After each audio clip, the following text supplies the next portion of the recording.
विदेशों के बाद अब घरेलू निवेशकों को साधने में जुटे सीएम योगी अधिकारियों के साथ मुंबई में करेंगे रोड शो।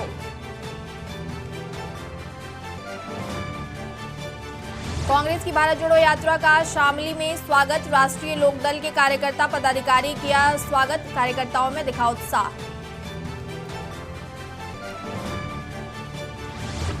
श्री कृष्ण जन्मभूमि शहीदगाह मामले में सुनवाई आज। लखनऊ के मनीष ने खुद को बताया श्री कृष्ण का वंशज, कहा 13 एकड़ जमीन मुक्त कराई जाए। सीएम योगी ने दिए निर्देश, सड़क सुरक्षा को लेकर चलाया जाएगा अभियान। 5 जनवरी से 4 फरवरी तक चलेगा अभियान। प्रदेशव्यापी सड़क सुरक्षा अभियान चलेगा।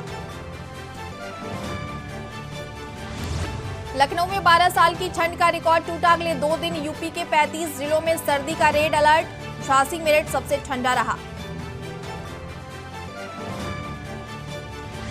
आगरा में कोरोना का एक और नया केस मिला। नए साल पर पत्नी के साथ अमेरिका से लौटे युवक की कोरोना की रिपोर्ट पॉजिटिव। 10 दिन में कोरोना के 3 केस। आप देख रहे हैं के न्यूज, खबरों का सारथी। नमस्कार, आप देख रहे हैं के न्यूज इंडिया और मैं हूं आपके साथ अवंतिका। रुक करते हैं खबरों का। यूपी निकाय चुनाव में ओबीसी आरक्षण का मामला। सुप्रीम कोर्ट में आज होगी अहम सुनवाई। आरक्षण प्रक्रिया की जानकारी देगी सरकार। हाईकोर्ट के फैसले को सरकार ने दी थी चुनौती। आज सुप्रीम कोर्ट में निकाय चुनाव पर होगी सुनवाई। हाईकोर्ट के फैसले को सरकार ने दी थी चुनौती। यूपी निकाय चुनाव में ओबीसी आरक्षण का मामला। सुप्रीम कोर्ट में आज होगी अहम सुनवाई। आरक्षण प्रक्रिया की जानकारी देगी सरकार। हाईकोर्ट के फैसले को सरकार ने दी चुनौती। आज सुप्रीम कोर्ट में होगा निकाय चुनाव पर सुनवाई। यूपी निकाय चुनाव में ओबीसी आरक्षण का ये मामला। सुप्रीम कोर्ट में आज होगी अहम सुनवाई। आरक्षण प्रक्रिया की जानकारी देगी सरकार। हाईकोर्ट के फैसले को सरकार ने दी थी चुनौती। यूपी निकाय चुनाव में ओबीसी आरक्षण का मामला। आज सुप्रीम कोर्ट में होगी अहम सुनवाई।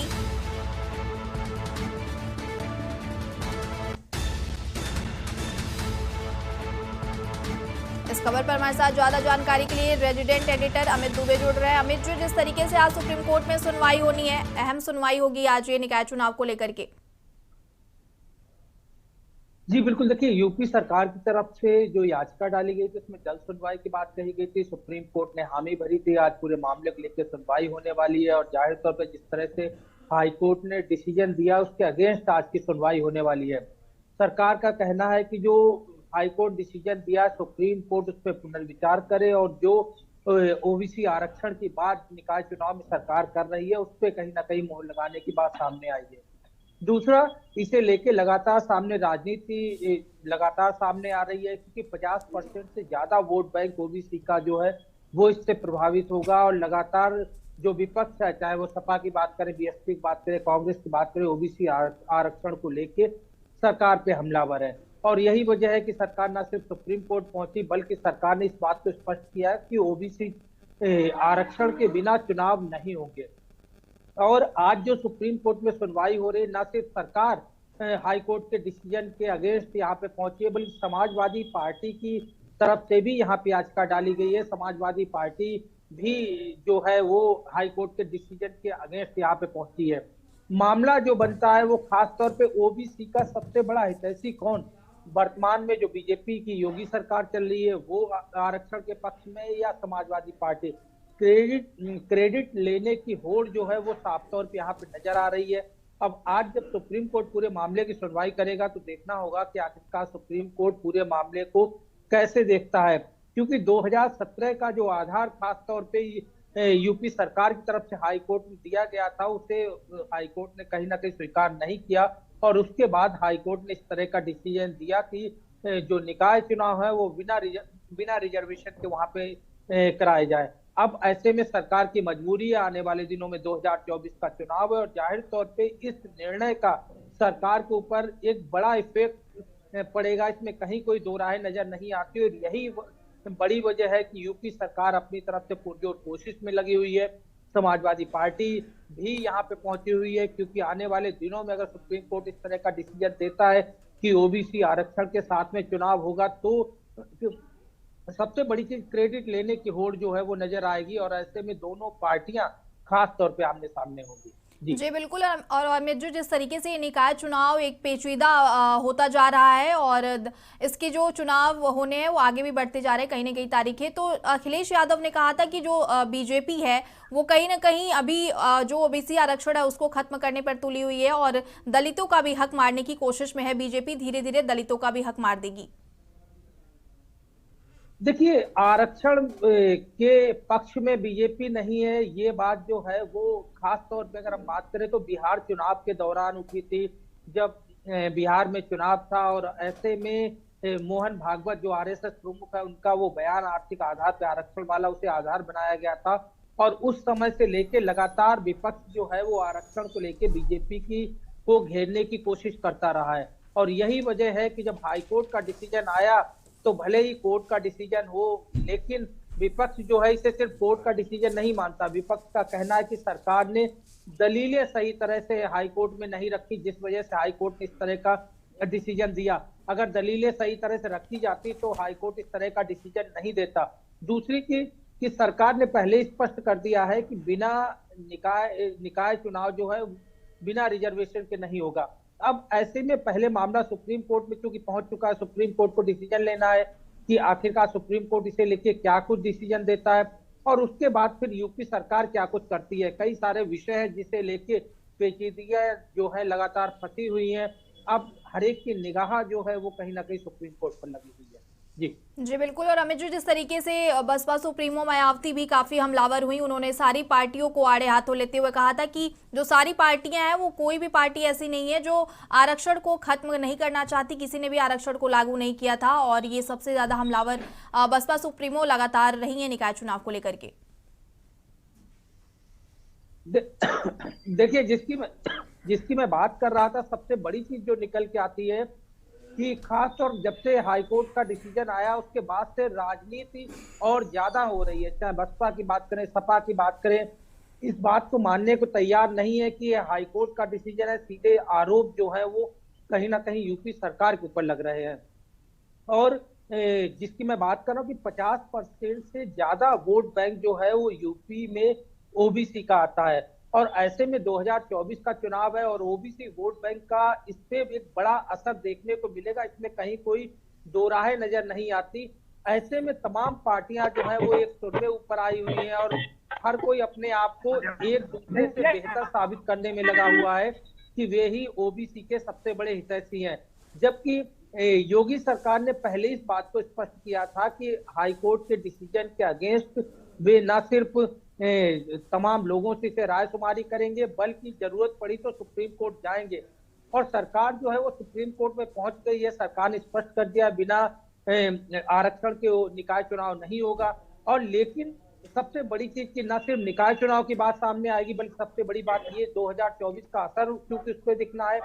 50% से ज्यादा वर्ग जो है वो ओबीसी में आता है, और ऐसे में क्रेडिट लेने की होड़ जो है वो साफ तौर पे दिखाई पड़ रही, चाहे वो कांग्रेस की बात करें, बीएसपी की बात करें, सपा की बात करें। जरूरी यहाँ पे ये है कि सुप्रीम कोर्ट में आज जब सुनवाई होगी तो सुप्रीम कोर्ट इसे लेके क्या कुछ डिसीजन देता है, क्या कुछ अपनी टिप्पणी करता है, तो काफी अहम होने वाली है। जी बिल्कुल। और अमित जी, इस तमाम जानकारी के लिए आपका बहुत बहुत शुक्रिया। बता दें कि सपा ने सुप्रीम कोर्ट में दाखिल की एसएलपी, पिछड़ा वर्ग प्रकोष्ठ ने कोर्ट में दाखिल की एसएलपी। खबर वाराणसी से है, जहां ज्ञानव्यापी से जुड़े एक मामले में सुनवाई आज। किरण सिंह के प्रार्थना पत्र पर आज होगी ये सुनवाई। जिला जज की अदालत में पोषणीयता पर होगी सुनवाई। कोर्ट के फैसले को मुस्लिम पक्ष ने किया था चैलेंज। मुस्लिम पक्ष की रिवीजन याचिका को किया था स्वीकार। अंजुमन इंतजामिया मस्जिद के रिवीजन याचिका पर सुनवाई होगी। फास्ट ट्रैक कोर्ट ने 17 नवंबर को सुनाया था फैसला। कोर्ट ने किरण सिंह की याचिका को माना था पोषणीय।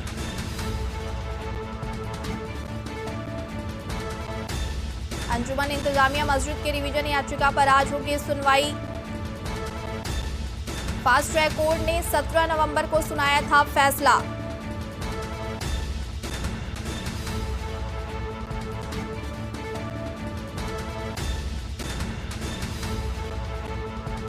ज्ञानवापी से जुड़े इस खबर पर ज्यादा जानकारी के लिए हमारे साथ जुड़ी है संवाददाता वाराणसी से अंतिमा सिंह। अंतिमा, आज सुनवाई होनी है, क्या कुछ और जानकारी है? हाँ जी, आपको बता दें कि आज वाराणसी में जो किरण सिंह बिसेन की याचिका थी उस पे तो जो है कि सुनवाई हो चुकी थी कि पोषेरता पर की सुनवाई होनी है, मगर इसके जो रिवीजन जो अंजुम इंतजामिया कोर्ट जो है कि वो याचिका दाखिल की थी तो उनके याचिका पर आज सुनवाई होनी है। अब देखना यह है कि ये जिला जज की अदालत में जो सुनवाई होनी है क्या उनके पक्ष में होती है या विपक्ष में होती है। अगर उनके पक्ष में होती है अंजुम इंतजामिया तो कहीं ना कहीं ये जो किरण सिंह बिसेन है उनके खिलाफ यह सुनवाई जाती है। तो आज अब देखना यह दिलचस्प होगा कि इस केस की कड़ी आगे बढ़ती है या फिर उसी पे टिकी रहती है। अब देखना यह है 3 बजे के करीब ये याचिका पे सुनवाई होने वाली है वाराणसी में। अब जिसके बाद ये पता चलता है कि आखिरकार क्या निर्णय लेकर निकलता है। और यहाँ के अगर हम माहौल की बात करते हैं तो आए दिन कई दिनों से यह चर्चा का विषय बना हुआ है ज्ञानवापी का जो केस है, और इसे लेकर के हालांकि प्रशासन पहले से ही मुस्तैद रहता है, मगर जब से यह केस काफी ज्यादा तेजी से लिया हुआ है तब से प्रशासन और भी मुस्तैद हो गया है।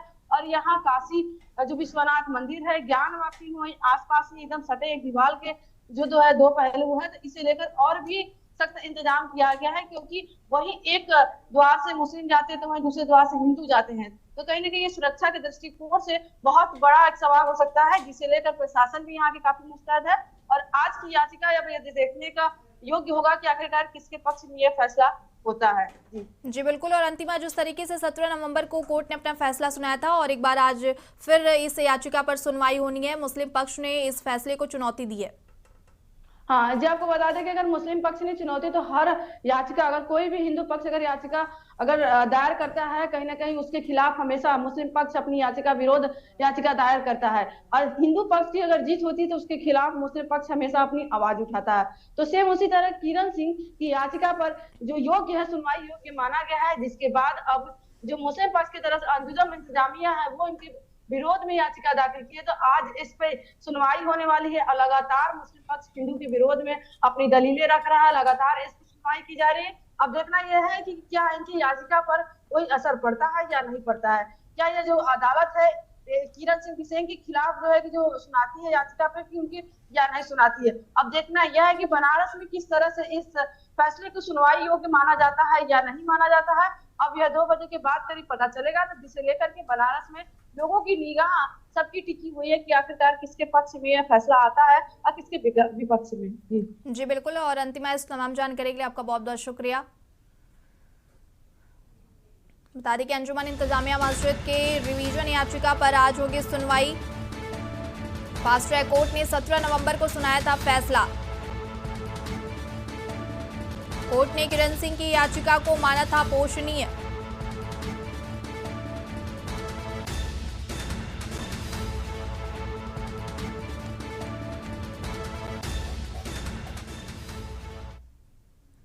खबर बागपत से है, जहां जाटलैंड बागपत में राहुल की भारत जोड़ो यात्रा। मवेकला से चलकर सिसाना पहुंची राहुल की यात्रा। सिसाना में राहुल और कार्यकर्ता कर रहे हैं नाश्ता। बाबा गुफा मंदिर पर पहुंची यात्रा। बता दें कि बड़ौत होते हुए शामली जाएगी ये यात्रा।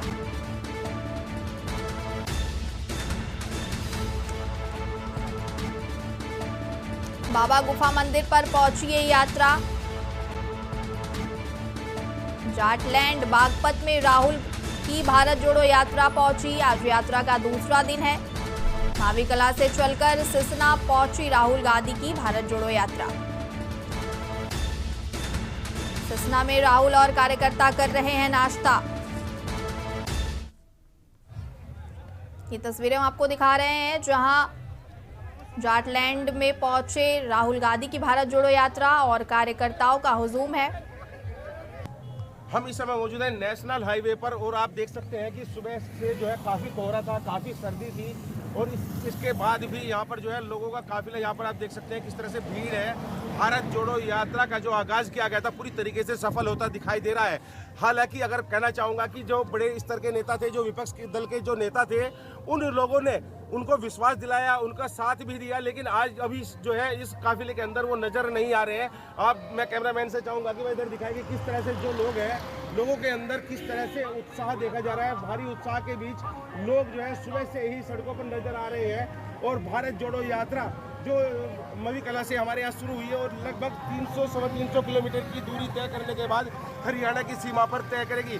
लेकिन इसके साथ साथ बताना चाहूँगा कि यहाँ पर जो विपक्ष जो दल के नेता थे, उन लोगों ने इन लोगों को समर्थन तो दिया है, भारत जोड़ो यात्रा में पूरी तरीके से समर्थन दिया है, लेकिन कहीं भी जमीनी स्तर पर नजर नहीं आ रहे हैं। ये एक बड़ा सोचने वाला विषय होगा, आखिर क्यों वो नजर नहीं आ रहे हैं, क्या कारण है। हालांकि किसान नेता भी इसके जो भारत जोड़ो यात्रा के अंदर मौजूद है और सुबह से ही लोगों के अंदर काफी जोश देखा जा रहा है। सुरक्षा की अगर हम बात करें तो सुरक्षा की दृष्टि से पुलिस ने पूरी तरीके से घेराबंदी की है और घेराबंदी करने के बाद यहाँ पर जो है चप्पे चप्पे पर पुलिस बल तैनात कर दिया गया है, बैरिकेडिंग की गई है और रूट भी डाइवर्ट कर दिया गया है। कैमरा पर्सन के साथ कुलदीप पंडित के न्यूज। इस खबर पर ज्यादा जानकारी के लिए हमारे साथ राजू जुड़ रहे हैं बागपत से। संवाददाता राजू, जिस तरीके से आज ये भारत जोड़ो यात्रा बागपत पहुंची है और काफी संख्या में कार्यकर्ताओं का हुजूम भी उमड़ा है। साधु बागपत में भारी संख्या में जो कांग्रेस कार्यकर्ता है वो भारत यात्रा में जुड़ रहे हैं। लाखों की संख्या कार्यकर्ताओं की यहाँ पर है। बाकायदा ढोल नगाड़ों की जो गूंज है वो यहाँ पर दिखाई दे रही है। कांग्रेस की लीडर सुप्रिया जी भी हमारे साथ बातचीत करने के लिए मौजूद है। मैडम, भारत जोड़ो यात्रा बागपत पहुंच चुकी है, क्या कहेंगे? मैं सबसे पहले तो आपको करेक्ट करना चाहूँ, मुझे लगता है भारत जोड़ो यात्रा में सिर्फ कांग्रेस के कार्यकर्ता नहीं नजर आ रहे हैं, आम जनता नजर आ रही है। अगर ऐसा नहीं होता तो सुबह 6 बजे इस कदर भीड़, इस तरह की भीड़ नहीं होती जैसी आपको भारत जोड़ो यात्रा में दिख रही है, सबसे पहली बात। और मुझे लगता है कि जब आप ऐसी यात्रा लेकर देश में निकलते हैं, लोगों के मुद्दों की बात करते हैं, जब जन संवाद करते हैं, जब लोगों की बात सुनने को उनके बीच में जाते हैं, तो लोग बिल्कुल मुखरित होकर आपके साथ जुड़ते हैं। लगातार बीजेपी हमलावर है, बोल रही है कि भारत जोड़ो नहीं भारत तोड़ो यात्रा है, तो क्या कहेंगे इसको लेकर? बीजेपी लगातार हमला कर रही है जुबानी। देखिए, भारत जोड़ो के अंतिम सफलता को देखकर और जिस तरह से जन सैलाब हमारे साथ जुड़ रहा है, भारतीय जनता पार्टी का घबराना, बरगलाना और भयभीत हो जाना लाजमी है। लेकिन मैं सिर्फ इतना कहूंगी कि तमाम वो झूठ बोले गए, चाहे वो राहुल जी की आरती को लेकर हो, उनके कपड़ों को लेकर हो, भारत यात्रियों को लेकर हो, कंटेनर को लेकर हो, तमाम वो ऐसे झूठ बोले गए जिनका पर्दाफाश होता रहा। तो मुझे लगता है भारतीय जनता पार्टी को झूठ त्याग कर ऐसी एक यात्रा खुद भी करनी चाहिए। और अगर नहीं कर सकते हमारे साथ जुड़िए और देखिए कि इस देश में कितनी मोहब्बत है, आप भी बदल जाएंगे। आरएलडी का भी समर्थन मिला है। अखिलेश यादव जी ने भी हार्दिक धन्यवाद बोला है। साथ ही तपस्या भी राहुल गांधी जी को बताया जा रहा है, तो क्या कहेंगे इसको? ये तपस्या ही है। अगर ये तपस्या ना हो तो कोई आदमी 3570 किलोमीटर पैदल कन्याकुमारी से कश्मीर पहुंच के कैसे जा सकता है? अगर ये तपस्या ना होती तो इस कड़कड़ाते जाड़े में इतने लोग कैसे चल सकते थे? तो मुझे अपना लगता है कि जो भी कहा जाए, ये राहुल जी की तपस्या है, ये तप है। और सबसे बड़ी बात यह है कि जैसा कि उन्होंने कहा, पूरा विपक्ष हमारे साथ है। जब समय आएगा तो सब साथ ही खड़े नजर आएंगे। हमें शुभकामनाएं अखिलेश जी की, मायावती बहन जी की और जयंत जी की मिली, उसका साधुवाद है।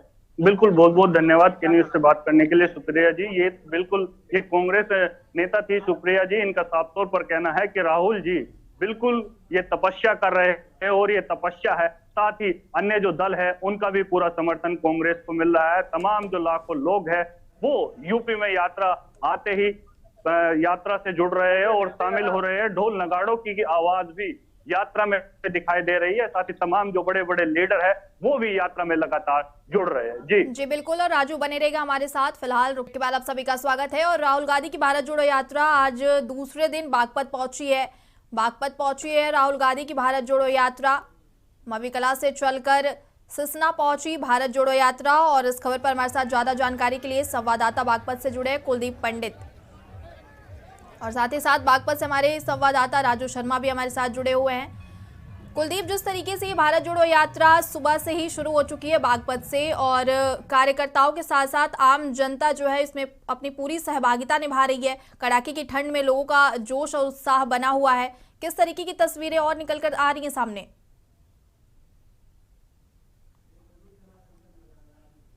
कुलदीप से फिलहाल हमारा संपर्क नहीं हो पा रहा है। सीधा चलते हैं राजू से, जो कि बागपत से हमारे साथ जुड़े हुए हैं। राजू, जिस तरीके से आम जन के साथ साथ कार्यकर्ताओं का भी हुजूम उमड़ा है, सैकड़ों की संख्या में कार्यकर्ता वहां उत्साह के साथ इस भारत जोड़ो यात्रा में शामिल हो रहे हैं और साथ ही साथ कुछ विपक्षी पार्टियां भी शामिल हुई हैं। बिल्कुल, देखिए अवंतिका में बागपत में एक जो भारत जोड़ो यात्रा है वो पहुंच चुकी है और गुफा वाला मंदिर पर भारत जोड़ो यात्रा अभी विश्राम कर रही है। यहाँ पर 3 घंटे जो भारत जोड़ो यात्रा जो है वो रुकेगी, लेकिन बड़ी बात यह है कि इस यात्रा में तमाम बड़े बड़े जो लीडर है वो मौजूद है। भारी संख्या में कार्यकर्ता भी जुट रहे हैं, लाखों की संख्या कार्यकर्ता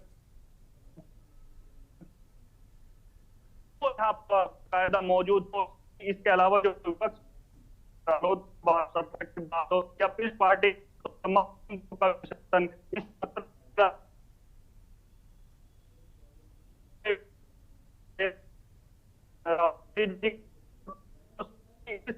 लग रहा है कि यात्रा उत्तर प्रदेश में यात्रा आते ही हो रही है। कहीं ना कहीं इसको लेकर जो दावे पार्टी द्वारा किए जा रहे थे वो सही साबित होते हुए नजर आता है। राहुल गांधी भी एक टी शर्ट में इस पूरी यात्रा में नजर आ रहे हैं। कांग्रेस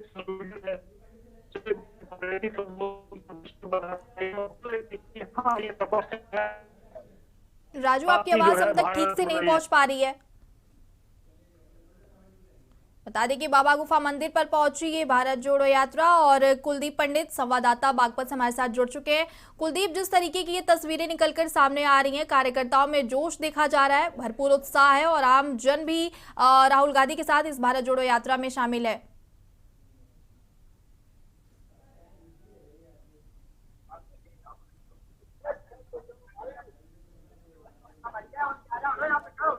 बता दें कि मवेकला से चलकर सिसना पहुंची राहुल गांधी की भारत जोड़ो यात्रा और सैकड़ों की संख्या में कार्यकर्ता और आमजन इस यात्रा में शामिल हुए हैं। हाथों में तिरंगा लेकर इनके बीच उत्साह साफ तौर पर देखा जा सकता है और राहुल गांधी की भारत जोड़ो यात्रा का आज ये दूसरा दिन है, जहां जाटों की जमीन पर पहुंचे हैं राहुल गांधी अपनी भारत जोड़ो यात्रा के साथ। बता दें कि बड़ौत होते हुए शामली जाएगी भारत जोड़ो यात्रा। वहीं इस यात्रा में विपक्षी पार्टियां भी शामिल हैं। मवेकला से चलकर सिसाना पहुंची राहुल गांधी की भारत जोड़ो यात्रा और इस यात्रा में उन्हें कार्यकर्ताओं के साथ ही साथ आम जनता का पूरा समर्थन मिल रहा है। सुबह से ही लोग राहुल गांधी के इस यात्रा में पहुंचे हुए हैं। कड़ाके की ठंड की परवाह किए बगैर ही लोग इस यात्रा में पूरे जोश के साथ पहुंच रहे हैं। राहुल गांधी की भारत जोड़ो यात्रा का आज दूसरा दिन है। मवेकला से शुरू होकर ये यात्रा बागपत, सिसना, सरूरपुर, बड़ौत होते हुए शामली के एलम कस्बा पहुंचकर नाइट स्टे करेगी।